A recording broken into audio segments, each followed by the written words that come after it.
Hello students, एक बार फिर से स्वागत है आपका आपके अपनी यूट्यूब चैनल है स्टडी ज्ञान पे। तो जैसे कि आप सबको पता ही है कि हम यहाँ पर आपकी जो बीएससी सेकेंड ईयर मैथ्स में आपके जो थर्ड पेपर होता है उसमें एक बुक होती है आपकी डायनेमिक्स यानी गति विज्ञान की। तो उसका हमने यहाँ पर पिछली वीडियो से आपके जो चैप्टर नंबर सेकंड है रेक्टिलिनियर मोशन यानी सरल रेखीय गति उससे स्टार्ट करा था। उसके हम मोस्ट इंपोर्टेंस क्वेश्चन पे यहाँ पर बात कर रहे हैं। इससे पहले हमने आपके जो चैप्टर नंबर फर्स्ट है इसी बुक का वेग त्वरण यानी वेलोसिटी एंड एक्सेलरेशन, उससे यहाँ पर उसके जितने भी मोस्ट इंपोर्टेंस क्वेश्चन बन सकते हैं हमने वो कंप्लीट करवाए थे। तो अगर आपने पहले की सभी वीडियो अगर नहीं देखे तो आपको प्लेलिस्ट का लिंक डिस्क्रिप्शन में मिल जाएगा, वहाँ पर आप जाके सभी क्लासेस देख सकते हैं। तो आज की क्लास यहाँ पर काफ़ी ज़्यादा आपके लिए यहाँ पर एग्जाम के लिए इंपॉर्टेंट होने वाली है। तो आप पेशेंस में आके इस वीडियो को पूरा एंड तक जरूर देखिएगा। सभी स्टूडेंट्स को इस वीडियो को पूरा एंड तक जरूर देखना है और इन क्वेश्चन की ज़्यादा से ज़्यादा प्रैक्टिस आपको करनी है। और जिन भी स्टूडेंट्स हमारा अभी तक आपके टेलीग्राम चैनल है मैथ्स बाय ए स्टडी ज्ञान के नाम से उसे ज्वाइन नहीं कराए तो आप उसे जरूर ज्वाइन कर लीजिएगा, क्योंकि वहाँ पर आपको जो आपके एग्जाम से रिलेटेड काफ़ी स्टडी मटेरियल हम वहाँ पर प्रोवाइड करवाते हैं। साथ में जो अभी हम ये क्लासेस ले रहे हैं उनकी पीडीएफ भी आपको वहाँ पर हमारे टेलीग्राम चैनल पर प्रोवाइड हो जाएगी। तो जो आप मैथ्स बाय स्टडी ज्ञान के नाम से आपको जो लिंक है आपको डिस्क्रिप्शन में मिल जाएगा टेलीग्राम चैनल का, उससे आप जरूर ज्वाइन कर लीजिएगा। तो यहाँ पर आज का टॉपिक देख सकते हैं जो कि क्या है, यहाँ पे पृथ्वी के गुरुत्वाकर्षण के अधीन किसी कण की गति। सबसे पहला हमारे यहाँ पे ये टॉपिक है। तो इसमें देखेंगे जो आता है हमारे यहाँ पे सबसे पहला अगर धरातल के बाहर हो यहाँ पर ये, तो यहाँ पे इसका फॉर्मूला क्या होता है, x double dot. X double dot का मतलब होता है ये क्या है, यहाँ पर आपकी त्वरण है यानी एक्सेलरेशन है equal to minus mu upon में एक्स स्क्वायर इसके होता है। और अगर ये धरातल के बाहर हो तो इस कंडीशन में हमारे यहाँ पर फॉर्मूला क्या होता है, x double dot equal to minus यहाँ पर लेमदा यहाँ पर एक्स होता है। और अगर स्पेशल केस हो यानी अगर आपके जो एक्स डबल डॉट है वो इक्वल किसके हो, जी की, यानी तो यहाँ पर आपके उस कंडीशन में यहाँ पर जो हमारा एक्स है वो किसके इक्वल हो जाएगा, आर के इक्वल यहाँ पर हमारे हो जाएगा। तो यहाँ पर ये फॉर्मूला हमारे क्या बन जाएगा, G equal to minus mu upon R square यहाँ पर हमारे हो जाएगा। उसी कंडीशन में हम यहाँ पर बात करें कि यहाँ पर अगर ये इस कंडीशन में स्पेशल केस हो तो यानी एक्स से डबल डॉट अगर हमारा जी यानी गुरुत्व त्वरण दे रखा हो तो उस कंडीशन में हमारा एक्स इक्वल टू क्या होगा, यहाँ पर आर होगा। और यहाँ पर हमारे ये फॉर्मूला बन जाएगा G equal to minus lambda R यहाँ पर हमारे हो जाता है। अब बात करते हैं हम यहाँ पर आज के फर्स्ट क्वेश्चन पे। इसे आप मोस्ट इंपोर्टेंट लगा लीजिएगा क्योंकि काफ़ी बारी यूनिवर्सिटी एग्जाम में पूछा गया है और इस साल भी इसके आने के यहाँ पर काफ़ी ज़्यादा चांस बने रहते हैं। तो ये क्वेश्चन क्या है यहाँ पर कि यदि कोई कण अनंत दूरी से विराम स्तर से पृथ्वी तल पर गिरता है तो पृथ्वी तल पर तथा पृथ्वी तल के केंद्र पर पहुंचने पर उसका वेग यहाँ पर क्या होगा। इंग्लिश में भी यहाँ पर आप ये क्वेश्चन देख सकते हैं कि a particle starts from rest infinity and falls on the surface of the earth, find its velocity and the surface and at the centre of the earth. इस कंडीशन में यहाँ पर आप देखिएगा कि यहाँ पर हमारे जो कोई कण है वो अनंत दूरी से यहाँ पर विराम स्तर से पृथ्वी तल पर यहाँ पर आपकी गिरता है। तो उस कंडीशन में आपको पृथ्वी तल पर तथा पृथ्वी के केंद्र पर पहुंचने वाले उसका क्या ज्ञात करना है, वेग ज्ञात करना है यानी वेलोसिटी यहाँ पर आपको ज्ञात करनी है। तो सबसे पहले हम क्या निकालेंगे, धरातल के बाहर। अगर ये धरातल के बाहर हो तो उस कंडीशन में क्या होगा, तो x double dot equal to minus mu upon x square. ये फॉर्मूला अभी हमने आपको बताया था। जहां यहाँ पर आप देखेंगे म्यू इक्वल टू क्या होगा, यहाँ पर हमारे जी स्क्वायर यहाँ पर आपकी होगा, क्या होगा, म्यू इक्वल टू हमारे यहाँ पर जी आर स्क्वायर होगा। तो हम यहाँ पर रख देते हैं जैसे कि आप देख सकते हैं। उसके बाद में यहाँ पर आप देखिएगा कि हम यहाँ पर एक्स डबल डॉट को क्या लिख सकते हैं, यानी जो हमारे त्वरण यानी एक्सेलरेशन रहता है उसको हम v d v upon d x हम यहाँ पर लिख सकते हैं। तो हम लिख देते हैं। उसके बाद में यहाँ पर आप देखिएगा इसे हमें यहाँ पर क्रॉस मल्टीपल करना होगा। तो जी एक्स उधर क्रॉस मल्टीपल हो जाएगा आपके यानी वज गुणा हो जाएगा। तो क्या आ जाएगा, v d v equal to minus g r square upon x square d x यहाँ पर हमारे आ जाता है। उसके बाद में क्या होगा, यहाँ पर आप इस डायग्राम को अच्छी तरह से समझिएगा कि यहाँ पर आप देखिएगा क्योंकि जब हमारा कोई कण धरातल यानी जो हमारी ये धरातल यहाँ पर बनी हुई है इस धरातल के बाहर हो, यहाँ पर आप पी बिंदु पर हो तो उस कंडीशन में हमारे यहाँ पर एक्स क्या होता है, इनफाइनाइट होता है और वेग क्या रहता है आपका हमेशा जीरो रहता है। और अगर ये धरातल पर हो उस कंडीशन क्या होगा, एक्स इक्वल टू आर और v equal to v one होता है। और अगर ये धरातल के अंदर हो तो उस कंडीशन में हमारे यहाँ एक्स इक्वल टू जीरो और वी इक्वल टू क्या होगा, वी टू हमारे यहाँ पर होगा। तो इस सभी को हम यहाँ पर वैल्यू रख देते हैं। जैसे कि आप यहाँ पर देखिएगा कि यहाँ पर हमारी जो v की लिमिट है वो क्या होगी, यहाँ पर हमारी 0 टू यहाँ पर आप देखेंगे v1 हमारे यहाँ पर होने वाली है। जैसे कि आप देख सकते हैं यहाँ पर v से ये जो वेग है 0 से यहाँ पर हमारे कहाँ जाएगा, v1 पे जाएगा यानी नीचे की ओर जा रहा है। तो उस कंडीशन में यहाँ पर आप देखिएगा कि ये 0 से कहाँ रहेगा, v1 की ओर रहेगा। फिर यहाँ पर आप देखिएगा हम यहाँ पर माइनस जी आर स्क्वायर को बाहर ले जाते हैं क्योंकि ये कांस्टेंट वैल्यू है यानी अचर वैल्यू, तो इसका यहाँ पर हमारे इंटीग्रेशन में कोई काम नहीं इसलिए बाहर ले जाते हैं। और यहाँ पर अंदर क्या रहेगा, वन अपॉन एक्स स्क्वायर। और लिमिट क्या रखेंगे, तो लिमिट यहाँ पर आप देखिएगा यहाँ पर एक्स की क्या दे रखी है, इनफाइनाइट और एक्स इक्वल टू आर। यहाँ पर इनफाइनाइट टू क्या होगी, यहाँ पर आर होगी, one upon x square d x यहाँ पर आ जाता है। फिर इसका हम क्या कर देते हैं, इंटीग्रेशन यानी समाकलन कर देते हैं। तो इसका वी डी वी का क्या हो जाएगा, वी स्क्वायर अपॉन टू। और यहाँ पर आप देखेंगे वन अपॉन एक्स स्क्वायर का क्या हो जाएगा, माइनस वन अपॉन एक्स यहाँ पर हमारे हो जाता है। फिर उसके बाद बाद आप देखिएगा कि माइनस और माइनस ये क्या हो जाएगा, प्लस हो जाएगा। तो जी आर स्क्वायर ब्रैकेट में 1/x और लिमिट क्या है हमारे यहाँ पर इन्फाइनाइट टू आर है यहाँ पर। और जब यहाँ पर आप वी इसमें रखेंगे v1 की वैल्यू तो v1 का स्क्वायर अपॉन 2, और जब जीरो लिमिट रखेंगे तो -0 यहाँ पर हमारे आ जाएगा। अब यहाँ पर आपको इसकी भी लिमिट यहाँ पर रख देनी है, जैसे कि आप देखिएगा पहले यहाँ पर आर की लिमिट रखते तो 1/r यानी एक्स की जगह आर, और फिर यहाँ पर माइनस, और फिर यहाँ पर एक्स की जगह क्या रखना होता है, इन्फाइनाइट यहाँ पर हमारे आ जाता है। और आप अच्छे से जानते हैं कि 1/∞ क्या बनाता है, 0 यहाँ पर हमारे बनाता है। उसके बाद में क्या होगा, यहाँ पर ये जो 2 है इससे क्रॉस मल्टीपल हो जाएगा, v1 का स्क्वायर इक्वल टू क्या आ जाएगा, 2gr स्क्वायर यहाँ पर आ जाएगा, और यहाँ पर क्या आ जाएगा 1/r यहाँ पर हमारे आ जाता है। और जब आप इसे सॉल्व करते हैं यहाँ पर आप देखिएगा कि r से यहाँ पर ये r स्क्वायर कट हो जाएगा, एक r बचेगा, और उसके बाद में यहाँ पर क्या आएगा, v1 का स्क्वायर इक्वल टू 2gr यहाँ पर बच जाएगा, और ये जो स्क्वायर है वो इधर आके क्या बना देगा, रूट बना देगा। तो क्या आ जाएगा, v1 इक्वल टू रूट में 2gr यहाँ पर हमारे आ जाएगा। तो अब बात करते हैं हम यहाँ पर धरातल के अंदर की। अभी हमने यहाँ पर धरातल के बाहर की यहाँ पर बात करी थी, और अभी यहाँ पर धरातल के अंदर का आएगा। तो यहाँ पर आप देखें एक्स डबल डॉट यानी जो त्वरण एक्सेलरेशन है वो इक्वल किसके होता है, माइनस लेमडा एक्स के। अभी हमने आपको बताया था। और स्पेशल केस की कंडीशन में हमने यहाँ पर आपको ये फॉर्मूला बताया था, जहाँ पर आप देख सकते हैं हमने वहाँ पर आपको जी इक्वल टू यहाँ पर लेमडा आर बताया था। तो उस कंडीशन से यहाँ पर आपकी ये निकल के आ जाएगा कि लेमडा इक्वल टू क्या आ जाएगा, जी अपॉन आर हो जाएगा। तो हम यहाँ पर लेमडा की जगह क्या लिख सकते हैं, जी अपॉन आर लिख सकते हैं, बिल्कुल लिख सकते हैं। उसके बाद में ये क्या हो जाएगा, क्रॉस मल्टीपल हो जाएगा डी एक्स। तो यहाँ पर ये कंडीशन आ जाएगी। फिर हमें यहाँ पर लिमिट भी रखनी होती है। तो इस बार लिमिट क्या रखेंगे, यहाँ पर आप देखिएगा, यहाँ पर अभी जैसे पहले इधर से इधर आ रहा था, अब क्या है यहाँ पर इस धरातल से अंदर की तरफ आएगा। तो यहाँ पर लिमिट क्या होगी, v1 टू v2 होगी, और x की लिमिट क्या होगी, r2 यहाँ पर 0 यहाँ पर आपके होने वाली है। आप देखिएगा बिल्कुल डायग्राम को अच्छी तरह से समझना है, इससे आप यहाँ पर इसे सॉल्व कर पाएंगे।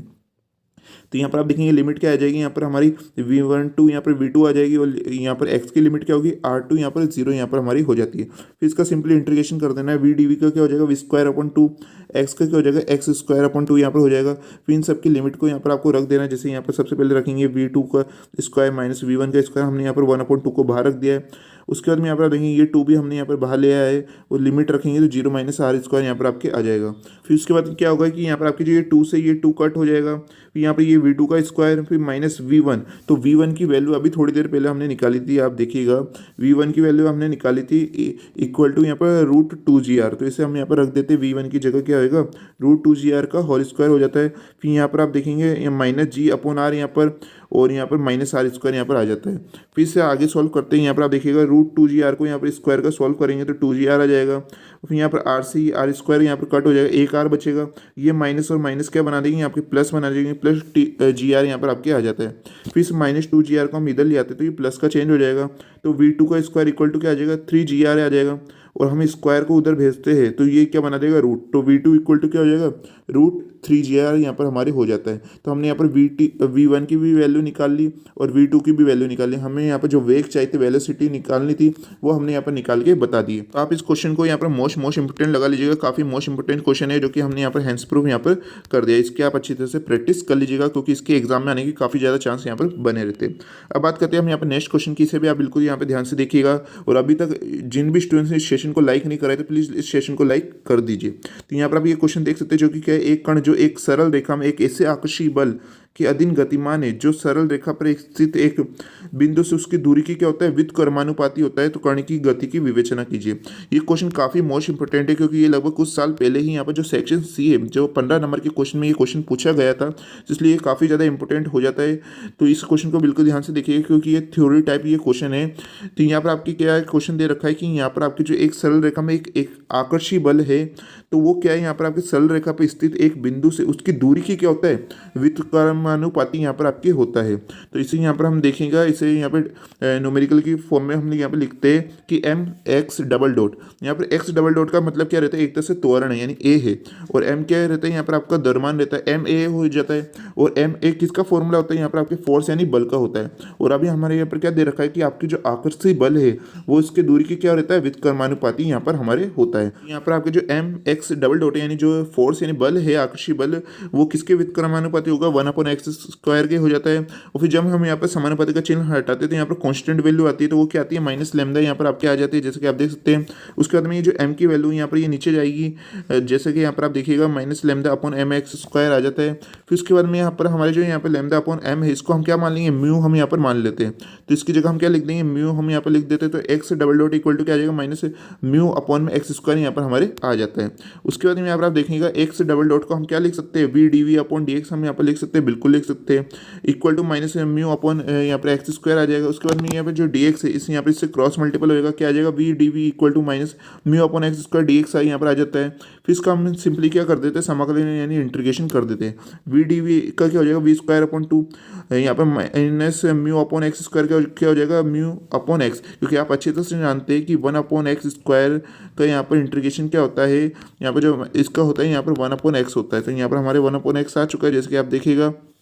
और प्लस सी बाई टू, यहाँ पर जो कांस्टेंट वैल्यू है वो उसी फॉर्म में आती है जब यहाँ पर आपकी दोनों वैल्यू जिस फॉर्म में होती है, तो यहाँ पर ये सी बाई टू की फॉर्म में यहाँ पर आपके आ चुकी है।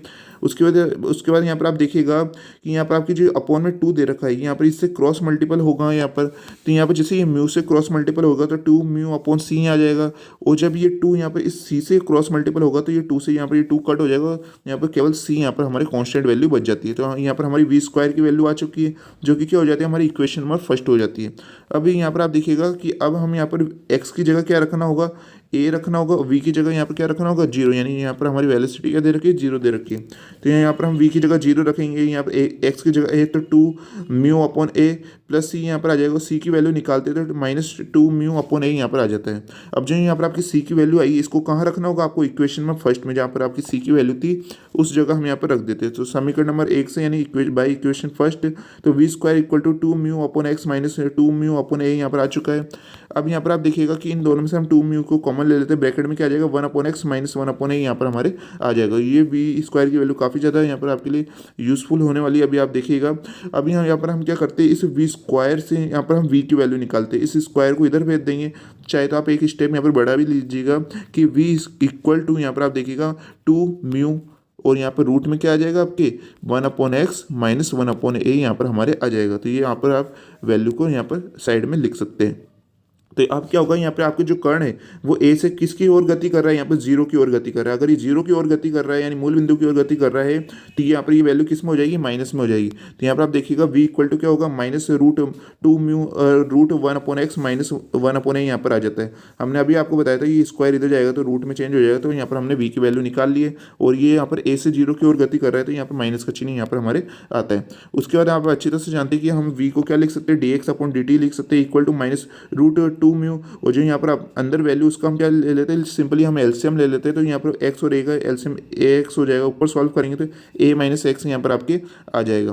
फिर यहाँ पर आप देखिएगा कि यहाँ पर हम इसे क्रॉस मल्टीपल कर देते हैं, यानी जैसे यहाँ पर ये रूट की वैल्यू इधर जाएगी ऊपर, तो ये यहाँ पर आपके देखेंगे पलट जाएगी, यानी रूट ए एक्स अपॉन ए माइनस एक्स यहाँ पर आपके आ जाएगा। और यहाँ पर जो ये यहाँ पर रूट टू म्यू है यहाँ पर ये कहाँ जाएगा, नीचे आ जाएगा। तो minus one upon two minus one upon root two mu आ जाता है, और यहाँ पर ये value D x equal to क्या आ जाता है, डी टी यहाँ पर आ जाता है। आप जैसे कि देख सकते हैं यहाँ पर जो हमारे डी टी था इधर क्रॉस मल्टीपल होकर यहाँ पर इक्वल टू में आ चुका है। अब यहाँ पर हमें सिंपली क्या करना है, इसका इंटीग्रेशन हमें यहाँ पर कर देना है। तो हम दोनों तरफ इंटीग्रेशन इसका कर देते हैं। यहाँ पर आप देखेंगे यहाँ पर ए एक्स अपॉन ए माइनस एक्स का आप डायरेक्ट इंटीग्रेशन नहीं कर सकते, जो कि काफ़ी ज़्यादा यहाँ पर मुश्किल होगा। तो इसके लिए हम क्या करते हैं, हम यहाँ पर आप देखिएगा एक्स की वैल्यू को क्या मानते हैं, हम यहाँ पर ए कोस स्क्वायर थीटा मानते हैं। क्या मानते हैं हम यहाँ पर, ए कोस स्क्वायर थीटा मानते हैं। और जब इसका इंटीग्रेशन करेंगे हम तो d x equal to minus two a cos theta sine theta d theta यहाँ पर हमारे आ जाएगा। अब इन वैल्यू को हम यहाँ पर रख देते हैं। जैसे कि आप देखिएगा कि एक्स की जगह हमें क्या रखना होगा, ए कोस स्क्वायर थीटा, और जब ये ए कोस स्क्वायर थीटा इस ए से मल्टीपल होगा तो क्या बना देगा, ए स्क्वायर कोस स्क्वायर थीटा यहाँ पर बना देगा। उस प्रकार यहाँ पर आप देखें ए माइनस एक्स, और यहाँ पर हमारे यहाँ पर आप देख सकते हैं एक्स की वैल्यू क्या, ए कोस स्क्वायर थीटा, तो ये क्या हो जाएगा, ए माइनस ए कोस स्क्वायर थीटा हो जाएगा। फिर ये डी एक्स, तो डी एक्स की वैल्यू अभी हमने निकाली जो कि क्या आई है, minus two a cos theta sine theta, इसे हम यहाँ पर रख देते हैं। फिर इंटीग्रेशन में यहाँ पर आप देखेंगे इक्वल टू में इंटीग्रेशन डी टी यहाँ पर हम रहता है। फिर उसके बाद आप इसे सॉल्व कीजिए, तो सॉल्व करने से पहले क्या होगा, यहाँ पर जो आपकी जो कांस्टेंट वैल्यू 2 है इसे हम कहाँ ले आते हैं, बाहर ले आते हैं। साथ में माइनस भी दे रखा है, माइनस को भी बाहर ले आते हैं, तो ये बाहर भी माइनस है और अंदर भी माइनस है, तो ये प्लस हो जाएगा, प्लस 2 है अपॉन में √2 म्यू यहाँ पर आपके आ जाएगा। और यहाँ पर इंटीग्रेशन में क्या होगा, a cos स्क्वायर थीटा। अब आप इस वैल्यू में देखिएगा, यहाँ पर जो नीचे वैल्यू है a minus a cos square theta, इसको हम क्या करेंगे, इनमें से a को कॉमन ले लेंगे, तो ब्रैकेट में क्या आएगा, 1 माइनस cos स्क्वायर थीटा आएगा। और आप अच्छे से जानते हैं कि 1 माइनस cos स्क्वायर थीटा क्या होता है, साइन स्क्वायर थीटा होता है। तो ये क्या बना देगा, a साइन स्क्वायर थीटा, इसे यहाँ पर बना देगा। और इसे हमने यहाँ पर डायरेक्ट लिख दिया है, चाहे तो आप इसे एक स्टेप बढ़ा के सॉल्व भी कर सकते हैं। तो ये क्या आ चुका है, a साइन स्क्वायर थीटा आ चुका है। यहाँ पर ये -2a को तो हम पहले से ही बाहर ले आए थे, क्या बचेगा, cos sign theta d theta बच जाएगा, इक्वल टू में इंटीग्रेशन dt यहाँ पर हमारे आ जाता है। उसके बाद आप देखिएगा यहाँ पर a वैल्यू से यहाँ पर a स्क्वायर कट हो जाएगा, क्या बचेगा, यहाँ पर a वैल्यू ऊपर बच जाएगी, उसको हम यहाँ पर रूट के बाहर ले आते हैं। यहाँ पर आप देखिए रूट के हम इसे सेपरेट रूट में कर देते हैं, तो रूट a आ जाता है। उसके बाद यहाँ पर आप देखेंगे, यहाँ पर cos स्क्वायर थीटा अपॉन में साइन स्क्वायर थीटा, जब इन दोनों वैल्यू को रूट के बाहर ले आते हैं तो यहाँ पर इसका जो स्क्वायर है वो हट जाएगा, क्या आ जाएगा, cos theta upon sine theta आ जाएगा। और यहाँ पर ये जो वैल्यू ये तो वैसे की वैसे यहाँ पर हमारी रहती है। उसके बाद देखिएगा साइन थीटा से यहाँ पर साइन थीटा कट हो जाएगा, और ये जो cos है और cos क्या मिल जाएगा, यहाँ पर आपकी cos स्क्वायर थीटा यहाँ पर हमारे बन जाएगा। फिर से आगे सॉल्व कीजिएगा, तो यहाँ पर आप देख सकते हैं यहाँ पर है cos square theta. cos square theta को आप क्या लिख सकते हैं, मैंने पहले भी शायद कई क्लासेस में आपको बता रखा है कि cos स्क्वायर थीटा को आप लिख सकते हैं 1 प्लस cos 2 थीटा अपॉन 2। इसी ये सब फॉर्मूला आपने 12th क्लास में पढ़ रखे हैं, जिनका आपने काफ़ी बार यूज़ करा था। तो cos square theta equal to 1 plus cos 2 theta upon 2 यहाँ पर हम इसे लिख सकते हैं। तो हम यहाँ पर इसे लिख देते हैं, जैसे कि आप देखिएगा, और ये इक्वल टू में यहाँ पर हमारे इंटीग्रेशन dt है यहाँ पर हमारे रहता है।